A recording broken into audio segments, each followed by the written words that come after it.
வந்து ஏ போர்டில் 1 குடுத்துருந்தோம். சூப்பரா பாஸ் இருந்தது. ஏ போர்டில் 1 அப்படி இல்லன்னா 9. ஆனா நான் 9 தான் ரொம்ப ஸ்ட்ராங்கா சொல்லியிருந்தேன்.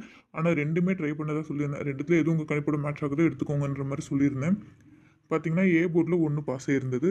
அதே மாதிரி ரொம்ப கான்ஃபிடென்ட்டா சி போர்டில் 6 மட்டும் தான் பி போர்டில் 6 மட்டும் ரொம்ப ஸ்ட்ராங்கா சொல்லியிருந்தேன். எனக்கு ரொம்ப ஸ்ட்ராங்கா இருக்குன்ற மாதிரி.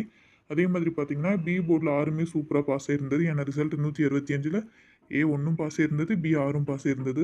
நான் வீடியோ ஸ்டார்ட்டிங்லேயே சொல்லியிருந்தேன். 3 டிஜிட், 4 டிஜிட் எல்லாம் நம்பி ஆ உங்க டைம எல்லாம் வேஸ்ட் பண்ணாதீங்க. தயவு செஞ்சு இந்த மாரி சிங்கிள் போத், சிங்கிள் நம்பர்லாம் ட்ரை பண்ணுங்க. அதுதான் கொஞ்சம் பெஸ்ட்டா இருக்கும் நமக்கு. ஒரு நாள் வரலனா கூட அடுத்த நாள் கண்டிப்பா வரும். ஏன்னா நமக்கு மேக்ஸிமம் பார்த்தீங்கன்னா, சிங்கிள் போத், சிங்கிள் நம்பர்ல ரெகுலரா வாரத்துல 4, 5 டைம் கம்பல்சரி பாஸ் ஆகுது. நம்ம வீடியோ ரெகுலரா நீங்க பார்த்தீங்கன்னா தெரியும். ஸோ அந்த மாரி நீங்க ட்ரை பண்ணிக்கோங்க. 3 டிஜிட்ல பார்த்தீங்கன்னாக்க 265 சொல்லியிருந்தேன். ஆனா ரிசல்ட் பார்த்தீங்கன்னா 165. அதில பிசி பாஸ் ஆயிருந்தது. ஆனா இதில